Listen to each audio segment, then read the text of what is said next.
Testing. Testing. Testing. Testing. Testing. Testing. Testing. Testing. Testing. Testing. Testing. Testing. Testing. Okay. Test driver. Test passenger. Test window. Test window. Test middle. Test middle. Test up. Testing up. Test down. Test down. All right. The end.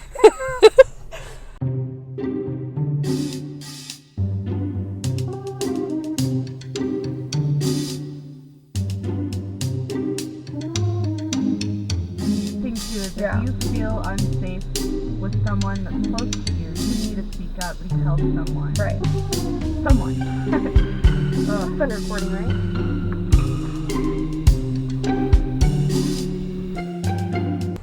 Okay. Yeah, Are we recording now? Yes, we're recording now. Okay, everybody. Should we tell them? I did my entire story, and then a light bulb went off in my At head. your last bullet. At my very last thing I said, I was like, are we recording? And guess what? Not even a little. Not even kind of. No? So we did an intro, Yep.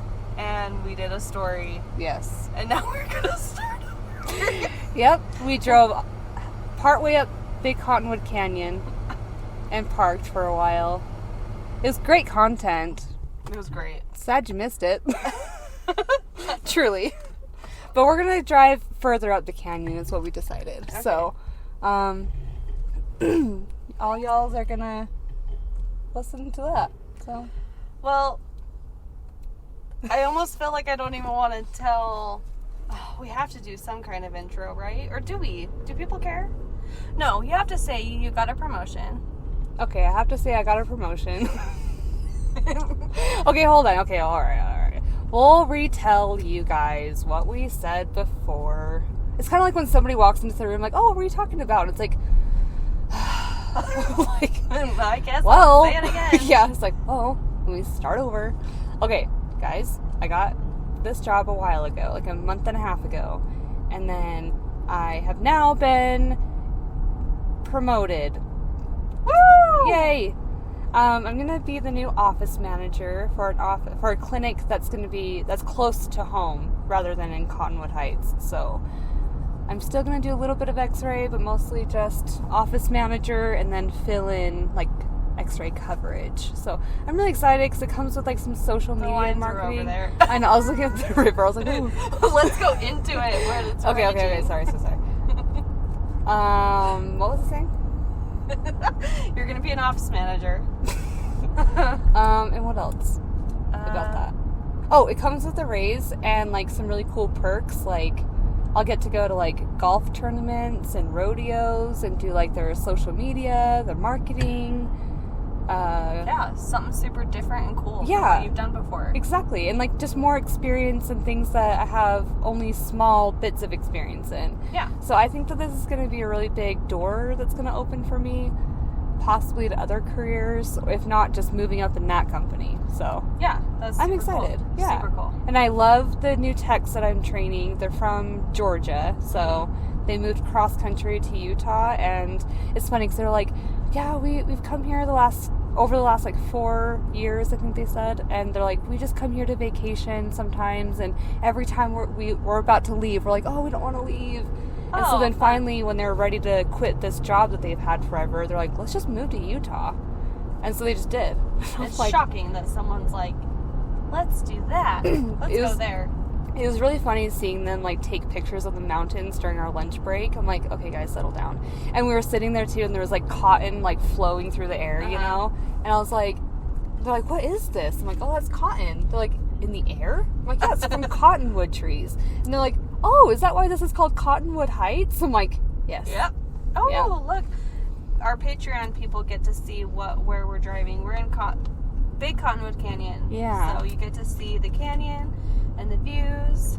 Yeah, so me and April, we met after work today at my work because it was nearby. And I'm like, let's just drive up the canyon, and I have some stories. So, Yeah. April, how was your day today? Well, I'll tell you my one stupid, irritating story of where I started my day, and it just set the tone. This morning, I take the dogs on a walk, as I do almost every morning, and Tucker is being trained on how to stay next to me instead of in front of me when we're on a walk. Right. Well, today he decided to short circuit, as I've talked about before, and he starts doing weird, like, flippity-doos and trying to, like, get off his leash. Yeah. And trips me, gets under my feet, and I fall onto my knee. I freaking rip a hole in my favorite leggings that I got from Costco. Oh. And I don't think you mentioned it was your favorite last time, did you? They are my favorite. They have pockets, and they're like that thick, nice material. Well, cut them. Make them into shorts. I refuse. They'll just be a hole, and I can blame him for it for the rest of his life. But, anyways. Anyway. My knees cut up, my legs cut up, my pride is cut up. And a neighbor was walking behind me and walked into her house and witnessed the whole thing. And I just laid on my back after it happened, and I just felt so stupid. And then I can just imagine really her just walking in like side-eyeing you, like, right? like, should I help? Or should I just, like, let her... She looks like she's still breathing, so she's fine. Right, it's like, will it hurt her pride more if I say anything? Like, I quite literally just rolled on my back and looked into the sky and contemplated my life. And, like, I was ready to let this dog into the wild because I'm just so mad. Like, just unclip the leash. Yeah, like, just go. Just be free and find a new home. Because my leg hurt so bad, my pride, and I was embarrassed, and my pants are ripped, and I'm just mad at him. He was fine the rest of the day, but I have had this attitude. I was like, just don't cross me, man. Like, we are on thin ice. Right. So, snow is still here. Oh, yeah. Oh. It's weird seeing, like, green with snow. Yeah, it is weird. But there it is. It's very green. So yeah, that's all I have going, and that's just my day, and that's all I care to share. No promotion for you. No promotions for me. I have zero pride left. It's funny. But I'm glad you're okay. I'm sorry your neighbor is not neighborly. I also don't know if she speaks English, so she's probably like, I don't even know how to say it. I don't even know how to help you. Yeah. So hope you're fine. It's like if you say anything, I'll just be like, no. Yeah, just get away. It's fine. Right. I'm glad she didn't come talk to me, because I would have just been like, oh, I'm okay. It's fine. And then no kidding, I got home and I almost started crying just because, not because of the pain, because it's like really minimal. And but just because I was so frustrated. And like, puppies are hard, guys. Like, everyone knows this. I'm just like overwhelmed. Yeah. And training him is my sole responsibility, apparently, and I just am sick of him. I love him, and he's cute, but I'm so sick of his stupid face sometimes.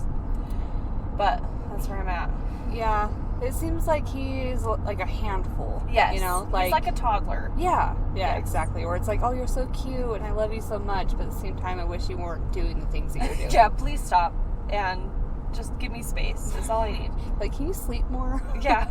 Like, when's nap time so I can just sit in silence for a second? Right. Okay. This fog is cool. Well, welcome everybody to episode 44. 44. April's gonna retell her story now. This fog is cool. I'm sorry. I'm That like is cool. digging it. I don't know if they can see it, but I love fog. No, I think can't it's tell. dope. All right. We talked about this. Woody Allen. No. Woody Harrelson. And Harrelson.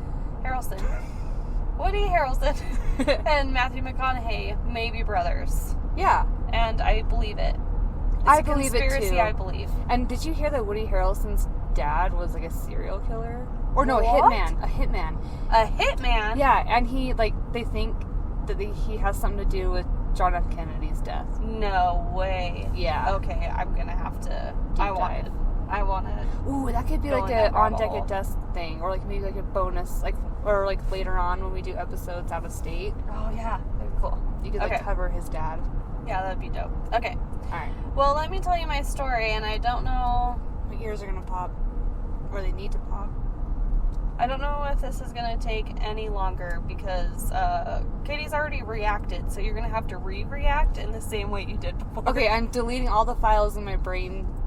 And You've I'm- never heard this before. I've never heard anything. Have you ever heard of Eric Richins? No. Never. Okay, cool. Not even once. Not even one time in my whole life. Okay. Yeah. Okay. Well, Eric Richins was born May 13th, 1982 in Bountiful, Utah. Eric grew up loving all sports. He participated in cross country, basketball, baseball, and soccer. He not only worked hard on the fields and courts, but his family's cattle ranch as well. He was the oldest brother and helped his dad work the ranch by hauling hay, feeding animals, and fixing fences. As he grew into a man, he had a love of outdoors and outdoor toys. Mhm. He had trucks, four-wheelers, side-by-sides, and snowmobiles. He was also accident-prone and would frequently call family for help because he was stuck in a ditch somewhere or something. Yeah. Boys. Boys. Boys with toys. Yep, exactly. After Eric left high school, he served an LDS mission to Mexico City. Once he returned, he earned a bachelor's degree at the University of Utah. Eric eventually built his own successful masonry business and built a large network of friends and colleagues in the field. Around 2012-ish, I think, Eric was checking out at Home Depot, where he shopped frequently for his masonry business, Mhm. and that's where he met the cute cashier named Corey. Okay. Eric asked Corey out, and they hit it off. They were attached at the hip immediately. Then in 2013, Corey and Eric got married. Mhm. Over the course of their 9-year marriage, Corey became a real estate agent, and Eric's masonry business was flourishing. Did I say they had 3 children together? I don't remember. But they did. Okay. I'm like in the space of like, I remember nothing. I'm just trying to have like live reactions. I'm like actively deleting information. As I'm telling you. So, okay, but you gotta remember like what I'm saying though. Okay. Like the new things. Okay. Okay. Oh my gosh. Okay. Okay, I just thought of something. Maybe you can drive to Silver Lake, we'll walk around, and then on the drive back you can tell your story. Okay. Yeah, So we're yeah. driving through the canyon as you're telling your story. That's a good idea. I like Okay. So so they had 3 children together, all boys, Mhm. I think 6, 9, and 10. that. Right. I think you mentioned that before. Okay. No, I didn't. Okay. Just kidding. That's confusing. We don't know where we want to be with this. Okay. It's either not new information or it's brand new information to us. Like, am I supposed to know this or not? Okay, serious now. Tragedy is about to happen. Okay. Oh crap. On March 4th, 2022. Oh my gosh, that was so not that long That ago. was last year. Wait, 22? 2022? Oh. 2023. Gosh. No, Oh, we're it's been such a talking- long day. We're talking about last year. March 2022. Okay, got it. March 4th specifically. Okay, the 4th of March of 2022. Yes. Understood. Yep. On the same page. The Summit County first responders arrived at the Richins home at 3:22 a.m. and found Eric unresponsive on the floor at the foot of the bed, where they attempted life-saving measures. Mm-hmm. Eric was pronounced dead shortly after. Okay, you said 3:22 a.m. Yes. That's a detail I did not pick up before. But this is the first time I'm telling you. Yeah, oh yeah. Wow, I didn't know that before. I didn't know that. Ever. Okay. Okay. Yeah, so 3:22 a.m. So early hours. Okay. So Corey Richins told police... Oh, look at that. It collapsed. Oh my gosh. Oh my god. Onto someone's car. Yeah, that was nuts. Oh my gosh. I thought you were going to say a moose. Oh, no. There wasn't a moose. Not that fun. Okay. Okay, Corey Richins told police that she and Eric were celebrating a closing on a house that she made in her real estate business that day. Mm-hmm. So she made a Moscow Mule for Eric. He went off to bed, and Corey went to console one of her children who was experiencing night terrors, and she ended up falling asleep in their room. Convenient. Then when she came back to her bedroom, she found Eric lying at the end of the bed, unresponsive and cold to the touch, and she called 911. Okay. Initially, it was thought that it was a brain aneurysm, but after the medical examiner did an autopsy, it was found that Eric died of fentanyl overdose. Mm-hmm. He apparently had 5 times the lethal amount in his system. So someone was, like, really trying to get him dead. Yeah. But we don't know. It could be he was trying to get himself dead. Yeah, but this is also true crime. But What? also... Turn here. No, this is a resort. Oh, yeah.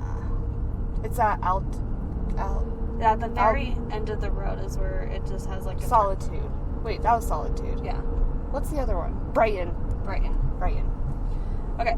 Alright. Yeah. Oh, shoot. Okay. Let's see.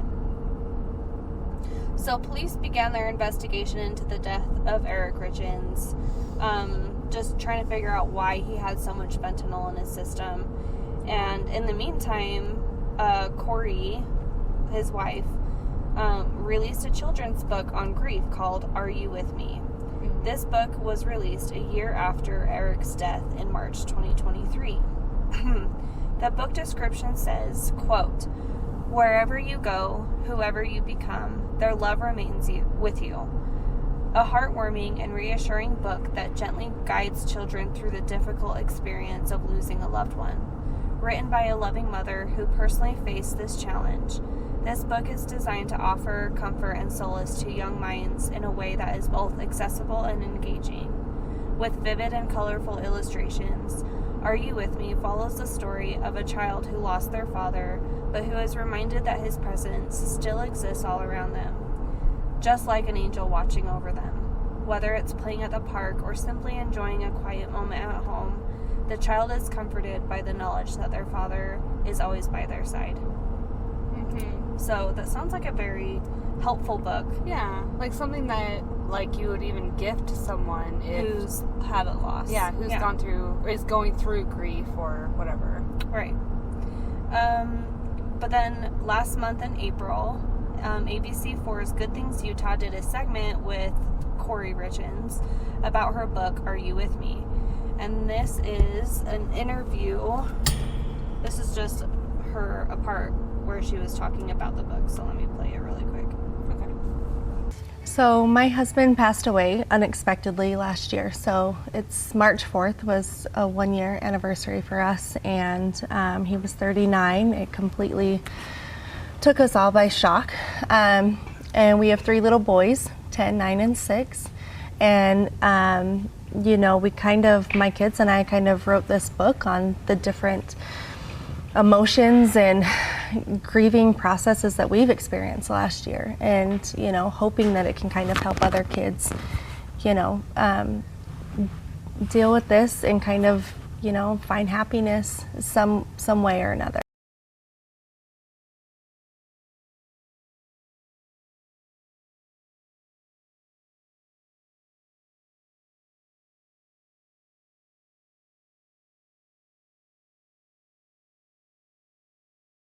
Okay, so that was her talking about her book. She wrote it with her kids as they were kind of talking about their experiences in the grief process, and then like things they experienced and what helped them and what didn't. And then they wrote this book kind of together. So, But then on May 8th, literally 2 days ago from us recording right now, Yeah. Corey Richins was arrested and charged with first-degree aggravated murder and 3 second-degree felonies of possessing a controlled substance with the intent to distribute. To distribute? Yeah. Does that mean that she was selling drugs laced with alcohol? No. I messed up my line. Hold on. What did I say? Does that mean that she's distributing drugs laced in fentanyl? Nope. Kinda. I'll tell you. Okay, we'll get there. Yeah, we'll get there. I'm sure we will. And you'll be shocked. Okay. So, while Corey was writing and publishing her book of her grief, right, an investigation was underway on how the hell Eric ended up with that much fentanyl in his system. So did she know that she was being investigated? Or that he was his body was under investigation? I don't think she knew. Nothing in the articles said that she knew. Okay. But yeah. Okay, well, maybe it was a surprise for her, just like this story is a surprise for you. Right. Like, what? No way. Oh my gosh. Okay, so turns out Eric's family told investigators that Eric told them previously that, quote, if anything happens to me, Corey was to blame. Wow. So he changed his will and life insurance for his beneficiary to be his sister instead of his wife. Mm-hmm. Okay. Freaking stupid thing. Stupid ass. Stupid ass. No, we stupid. just gotta triple check that we did the thing. Right. Okay. So let's see. He changed his will and life insurance for his beneficiary to be his sister instead of his wife. So, he was also on his way to file a divorce and changed his will to ensure his kids were taken care of, and he trusted his sister would do just that. Eric never told Corey that he changed his will and life insurance. So after Eric, quote, suddenly passed away, Corey likely assumed that she would get the life insurance payout and she would keep the home and everything in it, right? Mm-hmm. But it all went to his sister. So Corey took his sister to court so she could keep Eric's estate, and she was fighting for $3.6 million. Mm-hmm.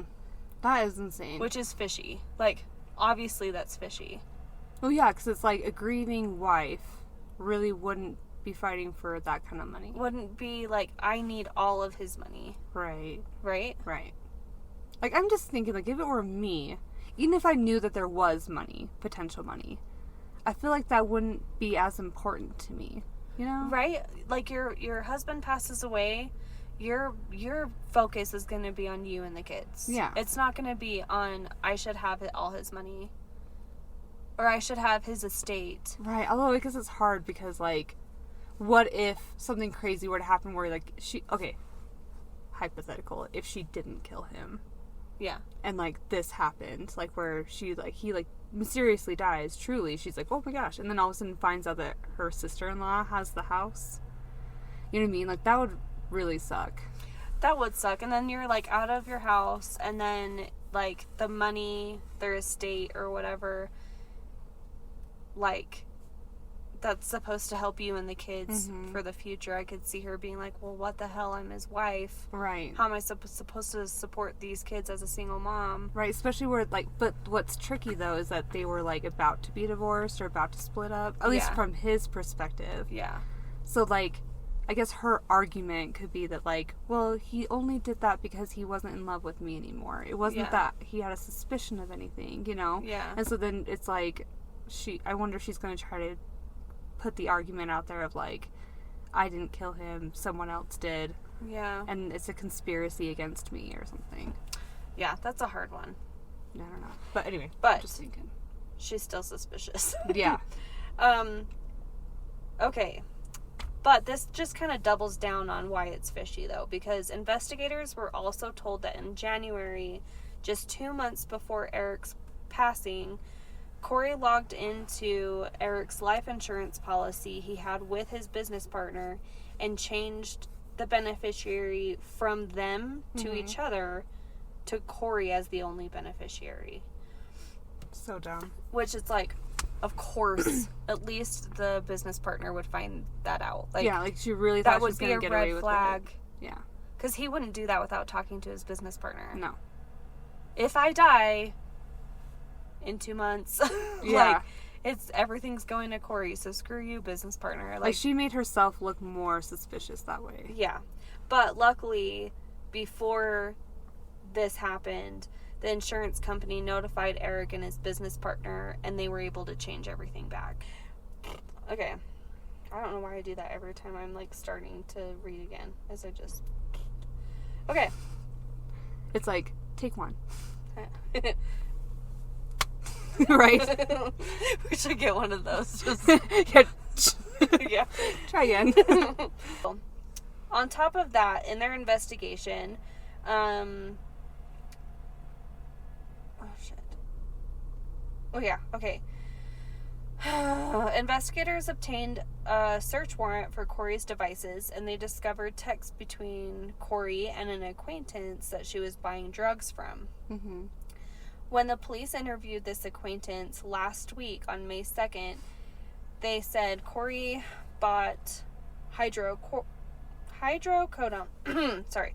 They said Corey bought hydrocodone from them sometime between December 2021 and February 2022, saying it was a prescription pain medication for an investor, which is stupid because, like, you don't need an excuse to buy drugs from a drug dealer. They're just like, you have the money, I'll take it. Yeah.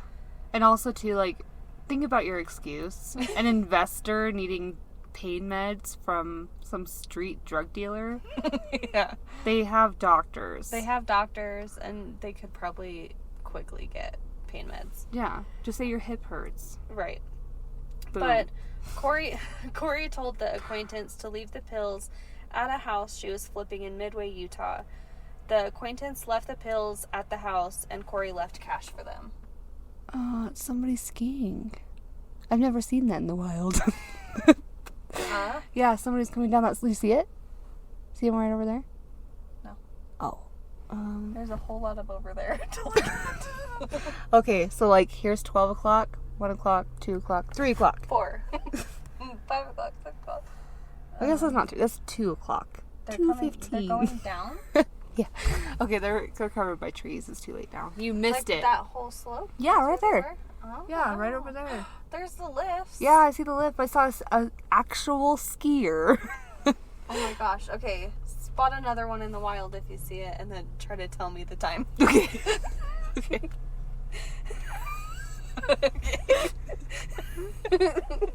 Oh gosh. Okay. Where were you? I don't even remember the last thing you said. You're not listening because you had to stop remembering. Okay. Hold on. So she bought hydrocodone in the time between investor. December and February, right, for an investor, quote unquote. Yeah. And so they did the deal. Then, a few weeks later, Corey reached out to the acquaintance again, asking for something stronger. She said, quote, some of the Michael Jackson stuff.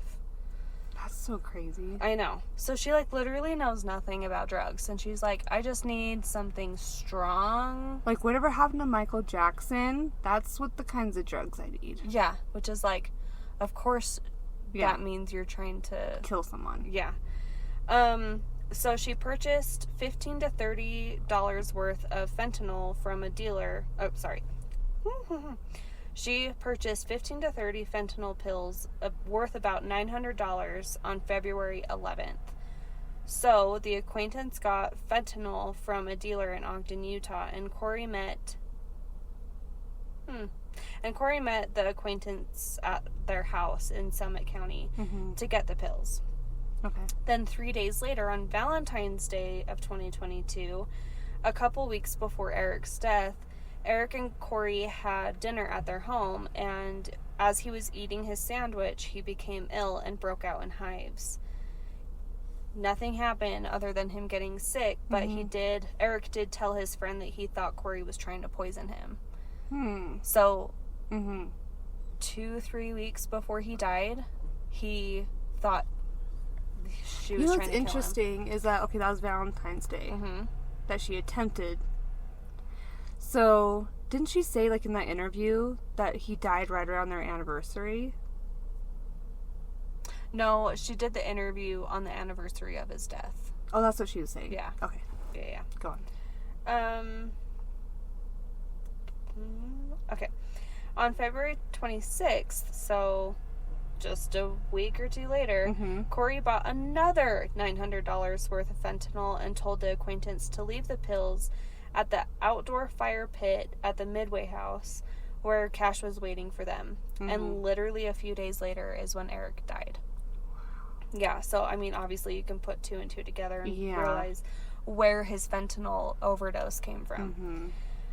So she was putting fentanyl in his food and drinks and the Moscow Mule she gave him as they were celebrating.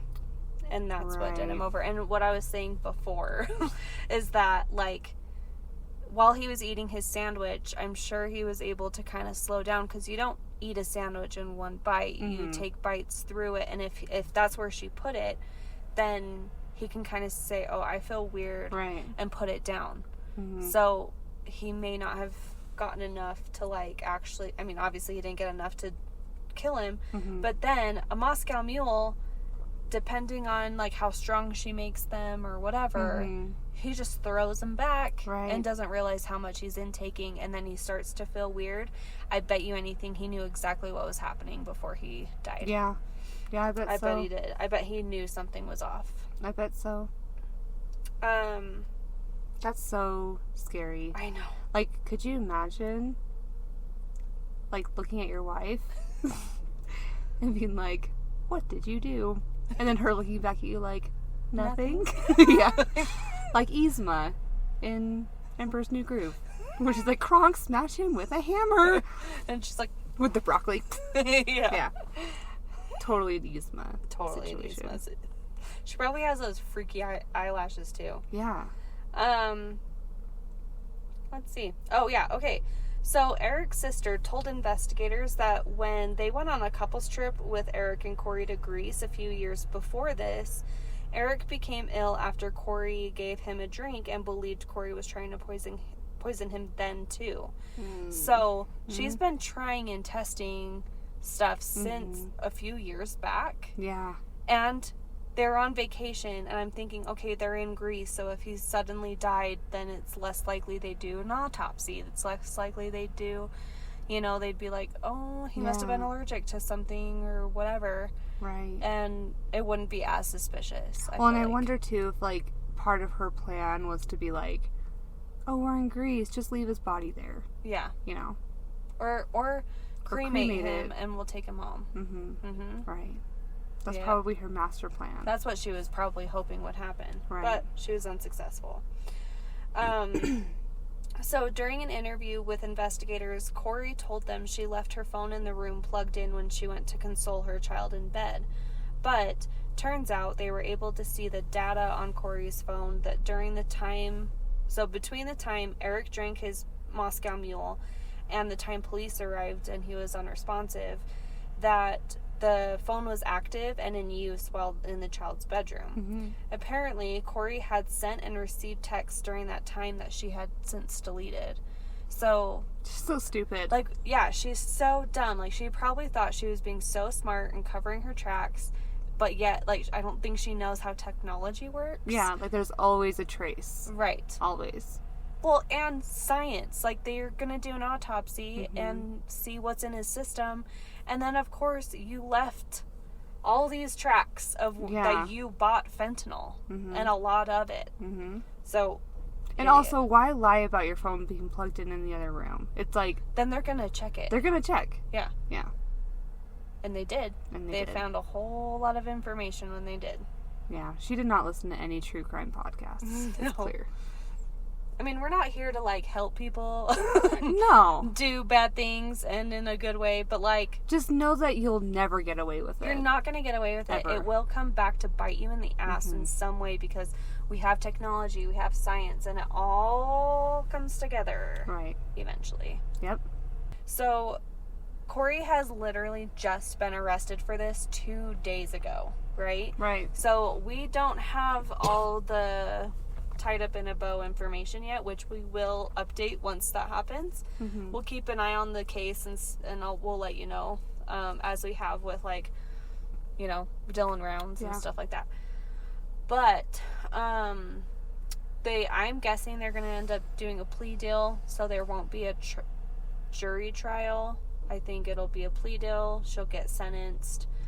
But I just feel really bad for the kids. I was going to say that. I feel awful for the kids, but it seems like they have a family that is just rallying around them. Like, Eric's family is just very, like, hyper-focused on him and making sure, like, he made his sister the beneficiary, so I'm sure the kids are with his sister, or at least with his family, and they're being taken care of, but they lost their dad in such a tragic way. And their mom, really, in such a tragic way, because it's like, oh, now your mom's in prison for the rest of her life. Yeah. I hope like, you will not have a mom now. Yeah. Or a dad, because of her. Or a dad, yeah. How sad to, like, grow up and realize that your mom took that away from you. And they're 10, 9, and 6. Yeah. They're, like, my kid's age is almost. Yeah. Almost. And that is heartbreaking. Yeah, their mom took that away from them. How could you do that to your kids? You know what I mean? Just get divorced. Right. I do not understand this. Why?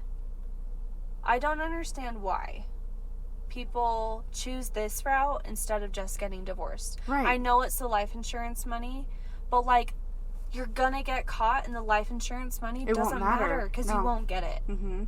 You're not gonna get it. Right. So, it just makes me so upset. But good news is that her book has been removed from Amazon. Good. I mean, it sucks because it sounds like it could have helped people, but it was all on lies and it hypocrisy. Was all, it's icky just to think that the person who wrote it is the one who caused their father to not be in the picture. Who caused that grief. Right. She caused the grief. And then she's writing books on how to help the grief. How to overcome it. How narcissistic is that? Yeah. Ugh. Ew. Yeah, we don't like her. Okay.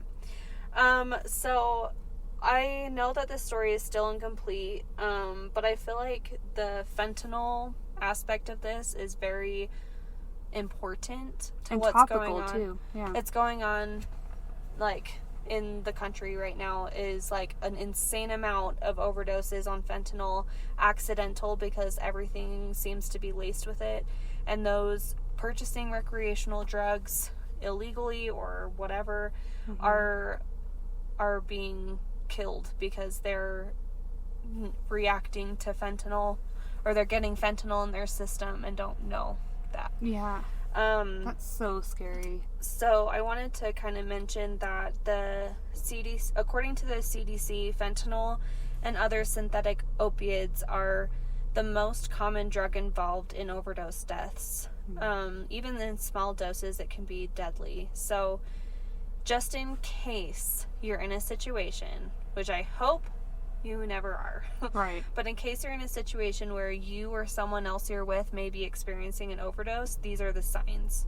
Okay. Small, constricted, pinpoint pupils, falling asleep or losing consciousness, slow, weak, or not breathing, choking or gurgling sounds, limp body, cold, clammy skin, discolored skin, especially in the lips and nails. If you think someone is overdosing, or you feel like you might be, and you can do this for yourself, first thing to do is call 911.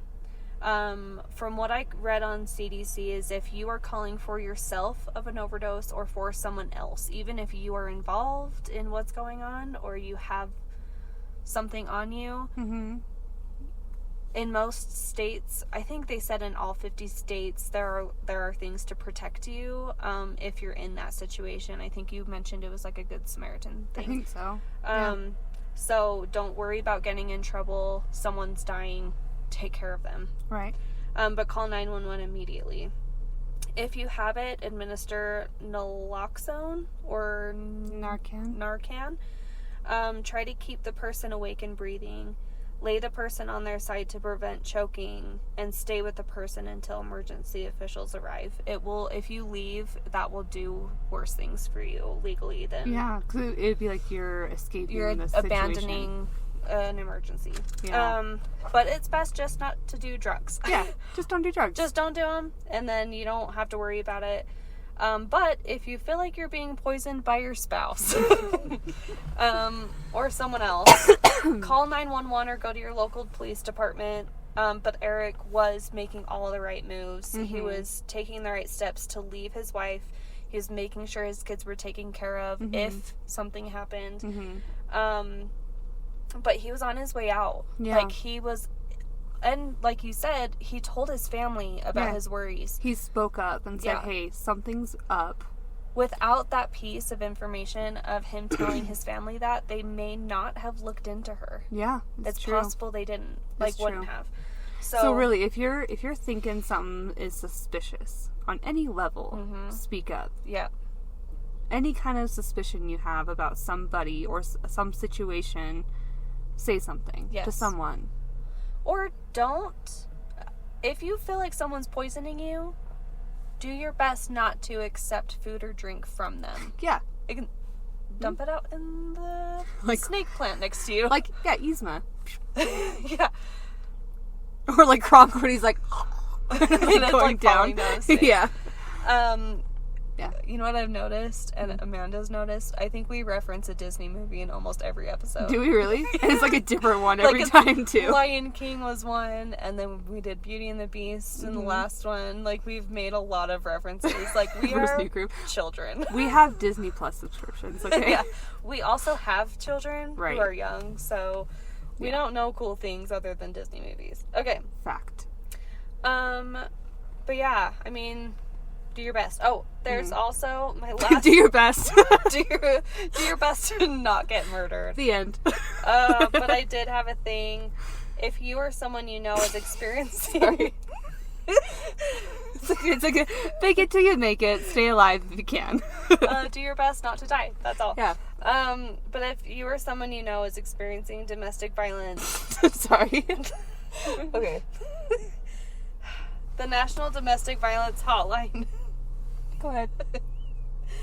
Is 1-800-7... I can't even. Why? I don't know. 1-800-799-7233 or text the word START, S-T-A-R-T, to 88788. Be in a healthy relationship. Yeah. And get out if you're not. Yeah. That's it. That's my story. Good job.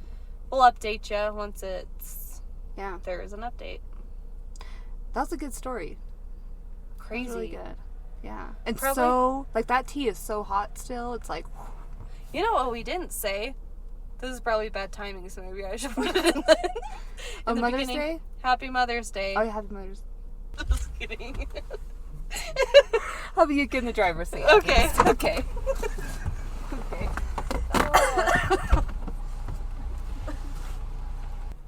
This is the story about the ghosts of Big Cottonwood Canyon. Did you know that one? Is that why we're here? Yeah. Oh my gosh, this is why we drove all the way up Big Cottonwood Canyon? Yep. Do you like how I pretended to also not To be know? surprised that this is how this works. Yeah. Okay. My story is also short, so... Wait, do we want to take a picture?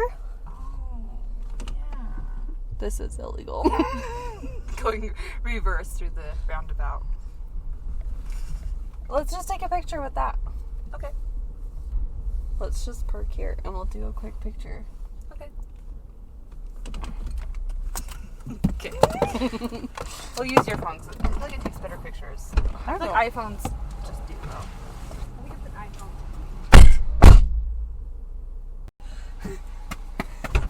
I swear I'm dyslexic. You're like, hey, I'm driving. Like, Meaning you're driving. It's funny though, because I was walking to let you drive. Okay. Well, we made it. Okay. Well, me about it. All right.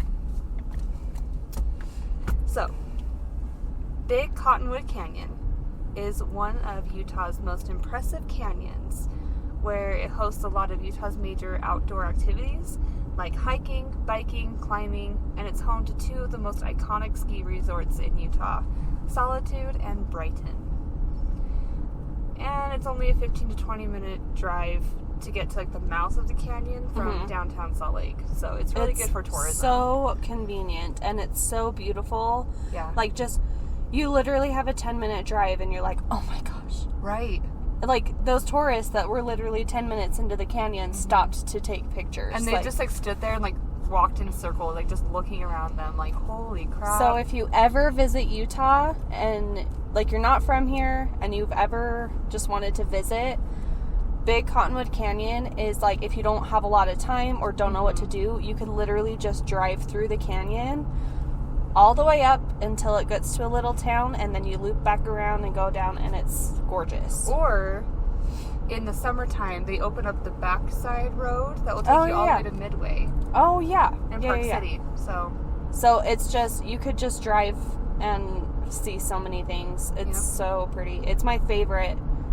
It's one of my favorite places. Yeah. American Fork Canyon and Big Cottonwood Canyon are my two favorite places in Utah. Really? Even besides Kimberly? Yeah. Wow. I just feel like there's more. Yeah. Because Kimberly's more like shrubby. And like so, desert mountains. Yeah, and so I like the forest mountains the best. Okay. But Kimberly has the nostalgia. Yeah. But like, if I were to choose scene-wise, it's Big Cottonwood Canyon and American Fork Canyon. They are very pretty, especially like the rock cliffs, you know? I feel like that's, to me, is what I think it looks amazing. Yeah. Not even just the trees and stuff. By the way, are all these knocked over by snow? Yeah. All these trees are... I think it's avalanche stuff. Wow. That's crazy. You might see some collapsed things. Oh wait, we drove past that already, huh? Yeah. Anyway. Look how that snow melt. Ooh, it really is gonna flood. It's coming. Okay, here we go. So, it's called Big Cottonwood Canyon because it's located right next to a smaller canyon that's conveniently named Little Cottonwood Canyon. But also, if you look around, there's cottonwood trees, especially at the bottom of the canyon. When you get up higher, it's more pine trees and quakies, but at the bottom, you see cottonwood trees everywhere. And even today, I was sitting at our lunch break, and like they saw all those little cotton fuzzies flying through the air. My coworkers were like, "What is this?"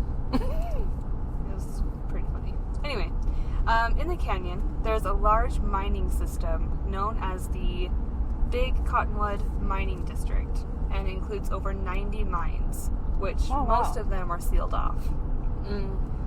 The Big Cottonwood Mining District started around the year 1870, and the initial prospectors were Army Scouts sent out by Colonel Patrick O'Connor, and they spent their time digging holes here and there until eventually they found copper, gold, and other precious rocks.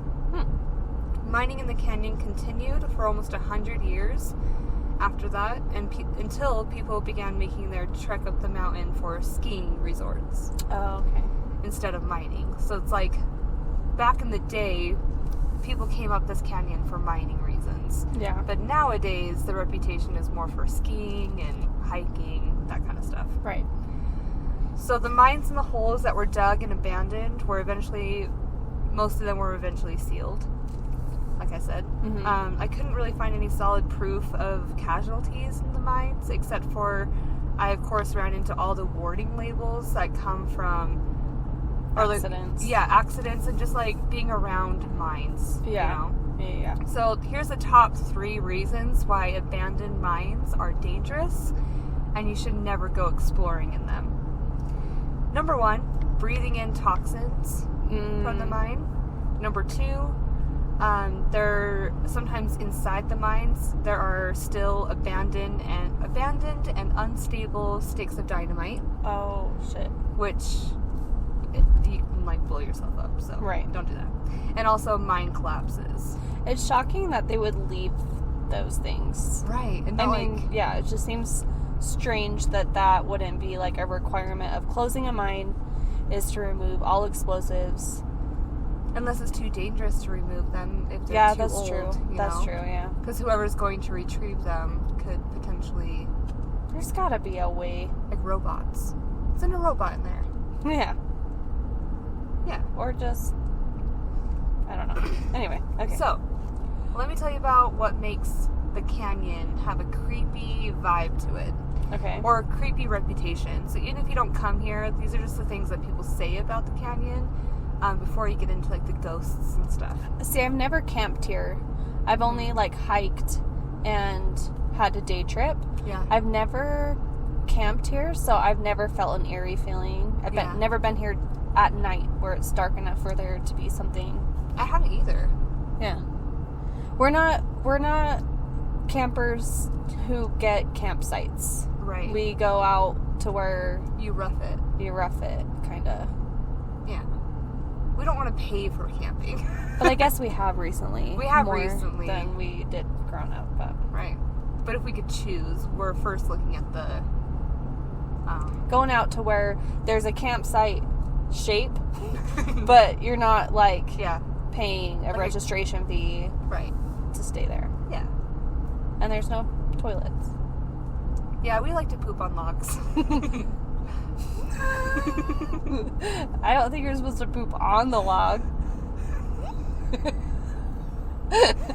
Why not?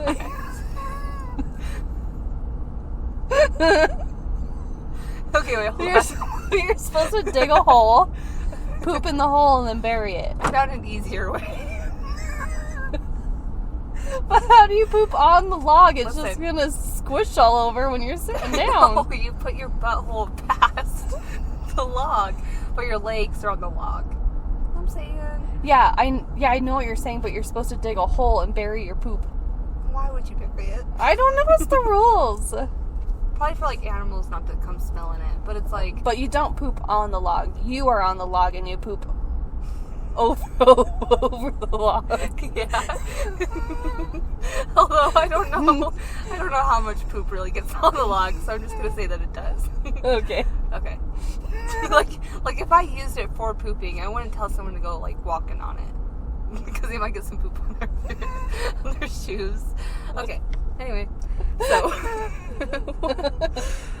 what really gives Big Cottonwood Canyon the extra creep factor is that many believe Ted Bundy hid one of his victims in the canyon. Oh, I believe that. Yeah, it's very possible because he went to the University of Utah. No.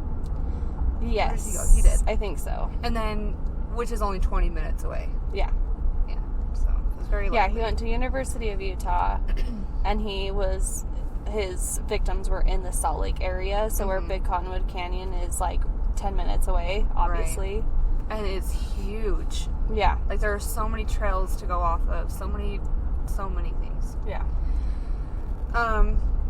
Also, many deaths have unfortunately happened in the canyon that you would kind of expect, like homicides, suicides, car accidents, falling accidents, mine collapses, avalanches, and of course, death by animal. Death by animal, really? Yeah. I mean, bears. Yeah, bears. Cougars. I just always feel like that's just really rare. Yeah. Or like a tick. This is not like an animal. It's like, kill ya. Like, it can catch It ya. could kill ya. Okay. So, let's talk about the paranormal. Alright. Okay. Okay. A lot of the information I grabbed for this part of my story came from the Facebook page that I've mentioned 1,000 times. Facebook Haunted History Facebook page. No. Utah's Haunted History Facebook. Facebook's Haunted History. Yeah. Facebook's Haunted History. Utah's Haunted History. That's correct, April. You got it. Some people in the comment sections talked about a not-so-common hiking trail known as Willow Heights Overlook. And they're saying that sometimes while hiking along this trail, and let me add too, that like somebody mentioned this and then somebody commented their comment being like, yes, I know what you're talking about. I've been on that trail. And the person's like, are you sure you're talking about the same trail? Because it's really hard to find. Like, no, I know exactly what you're talking about. You go left and then right and then it's there. Oh, or wow. whatever. So, like, they were talking about the same thing. And in the comments section, we're saying, yes. I know exactly what you're saying. Like, the validation of, like, you did have that feeling. You so did when experience it's that. two people Strangers. in the same place, having the same, okay. Right. Yeah. So I want to mention that before I move on.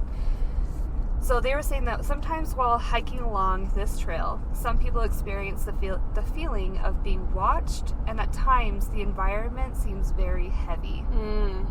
One person said while they agree it's a peaceful place, they said they would never feel comfortable hiking that trail alone ever again. Really? Yeah. Wow. Like, they agreed that it's usually peaceful, but they're like, I would never go back there alone again. Yikes. I mean, you shouldn't hike alone for more than one reason. Right. But, yeah, just to feel so, in a peaceful place to feel so uneasy is very strange. Yeah.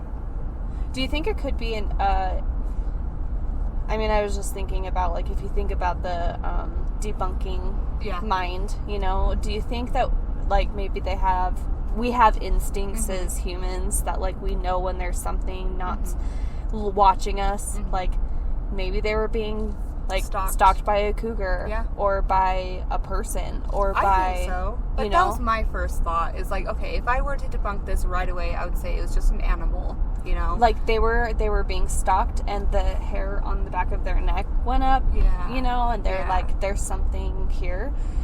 It doesn't necessarily mean it's paranormal, but where two separate people had the same eerie feeling, that makes it feel like it could possibly be more paranormal. But I just think that there's always a possibility that it was instinctual. There was an animal watching them. Right.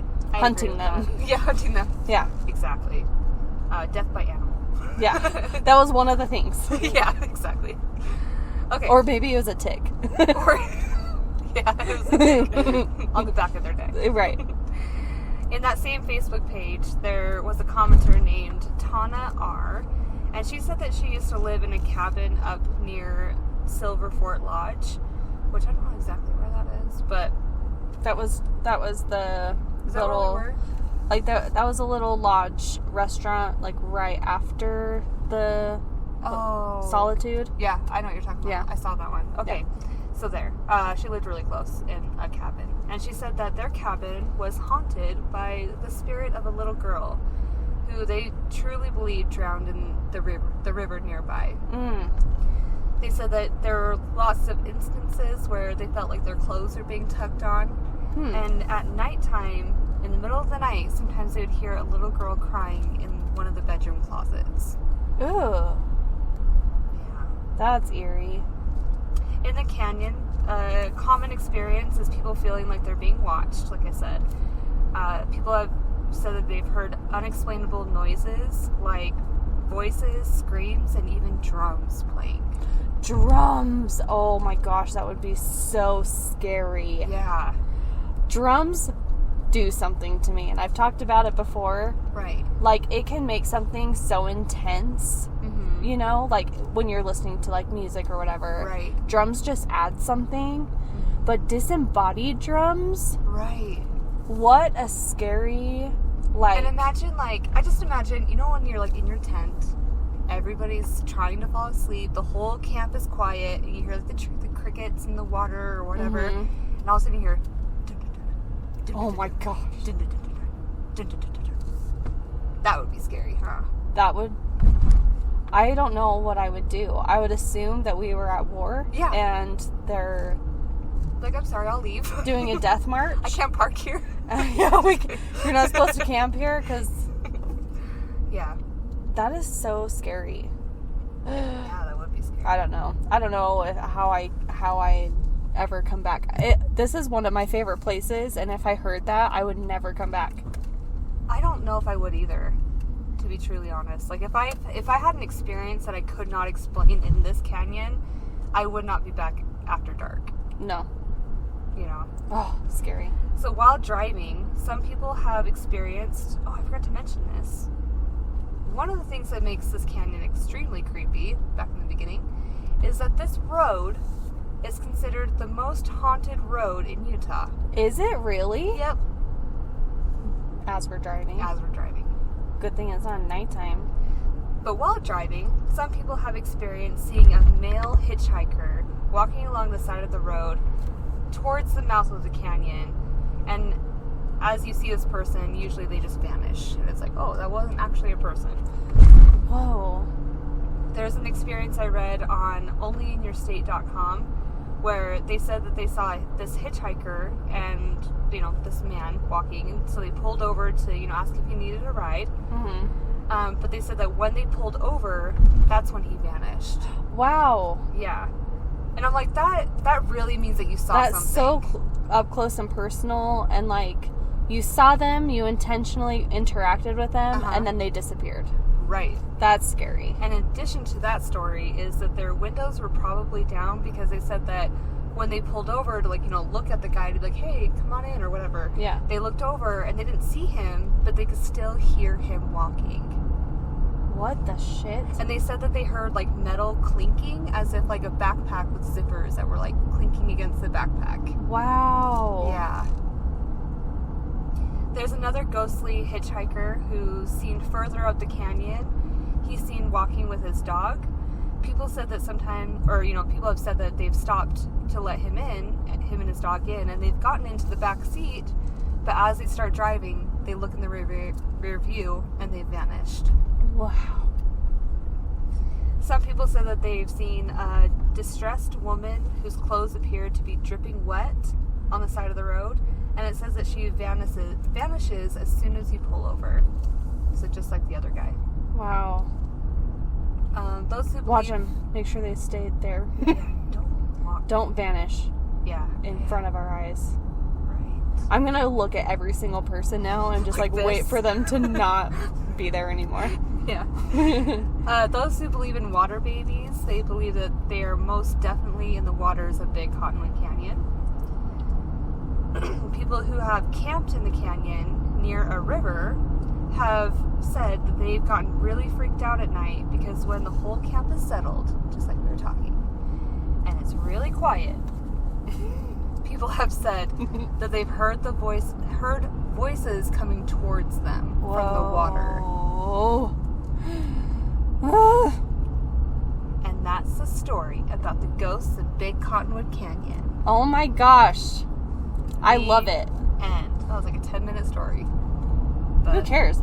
Whoever's watching this, I'm trying not to watch it because I'm watching it in real life, but I'm this is such great visuals. Right. But, oh my goodness, that, honestly, I think that's one of my favorites. Really? I don't know why. Maybe it's just because we're here and it feels different, and it's been so long since we've been in the car. Yeah. But this really does add. We hope you listeners listening, I hope it adds something to the episode. But for the people watching, at least, and for us, I feel like it really adds a whole new experience to the stories that we're telling. I feel more engaged because I can see what we're talking about instead of looking at pictures, Yeah. I see what's, and I feel like I'm in tune to what I'm feeling as we're here, so it kind of just makes it more, I don't know. Understandable. Yeah, I can understand, not that I feel the same things people are feeling, but I'm just oh my gosh, we're here, and this is what people have said here, you know? Yeah. And also, I just love the canyon, so it's just I don't know. I like it. I like that story a lot. That was, though I may never sleep here. I know, it kind of makes you think twice about it. It's am I brave enough to try it knowing that I could experience something? I would be so scared about hearing drums. That one piece makes me feel like I will never sleep in this place. Because I think I would never enter the canyon again. Yeah. And so, but it makes me wonder, and I should have done more research on this, maybe, I have in my earlier stories about, Native American. Oh, that guy's climbing. Okay, You are holding on for dear life is what you're doing. Oh, my God. Yeah. Anyway, thanks for listening to episode 44. 44. Sounds like a president's age. Like, are we look at that. Wow. That view, though, guys. Look at it. Nice. Anyway. Yeah, I can't stop looking out the window. Well, thanks everybody for listening. What should they do next? Well, you should subscribe to Patreon. Become a patron. The lowest tier is $4. And guess what you get? You get visuals. Mm-hmm. You get on deck at desks as they happen instead of 6 months later. Yep. You get gifts in the mail. A gift or gifts depending on your tier. Yep. You get to become one of our favorite people. You are promoted to favorite listener Uh-huh. instead of listener. Yeah. And on Patreon, it's nice that we're able to, like, actually engage with our listeners a little bit closer. You know, Yeah. because people on Patreon are able to, like, comment on episodes, being like, oh, I really like this one, or, like... Or they, this like, part- respond to what we're saying as they're listening, so Yeah. it's kind of fun, and then we can respond to it. Right. That's been a lot of fun. Yeah, so if you guys want more engagement with us, like, that's definitely a way that you can get it. But happy Mother's Day. I hope. To past, present, future mothers. Yeah. And bonus moms. Right? And we hope it's great. We hope you're spoiled. If not, we hope you feel the love from us at least. Right. Being a mom is hard. Mm-hmm. We feel it. We understand. Yeah. It is really hard being... Oh, that's the Cottonwood paper mill. Do you see it? See it? See it? Oh my gosh, I do see it. Do you want to take a picture? Hurry, hurry. I can't get my camera out fast enough. Oh, I'll turn off. Okay. I gotta, like, zoom in. Hold on.